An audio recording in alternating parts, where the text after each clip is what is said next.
लाशारी कबीले के मोअज़्ज़ज़ शख्सियत मीर गुलाम हुसैन लाशारी ने लसबीला में कोसा कबीले के मोअज़्ज़ज़ शख्सियत मुबश्शिर अजीज़ कोसा को अपने कोसा बरादरी का सरबराह मुकर्रर होने पर दिली मुबारकबाद पेश की। इनका ख्यालात का इजहार लाशारी कबीले के मोअज़्ज़ज़ शख्सियत मीर गुलाम हुसैन लाशारी ने कोसा बरादरी के मोअज़्ज़ज़ शख्सियत मुबश्शिर अजीज़ कोसा को अपने कोसा बरादरी के लसबीला में सरबराह चीफ मुकद्दम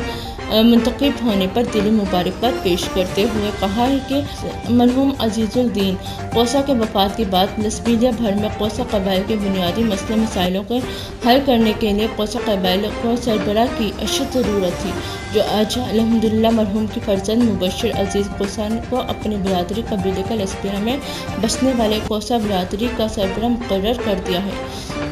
मीर गुलाम हुसैन लाशारी ने कहा है कि हम उम्मीद करते हैं कि इंशाअल्लाह मुबश्शिर अजीज़ कोसा लसबीला में बसने वाले तमाम कौम कबाइल के साथ मिलकर लसबीला में अवामी बुनियादों पर और सियासत से हट कर लसबीला में बसने वाले तमाम कबाइलों को इज्जत और एहतराम की नज़र से देखेंगे।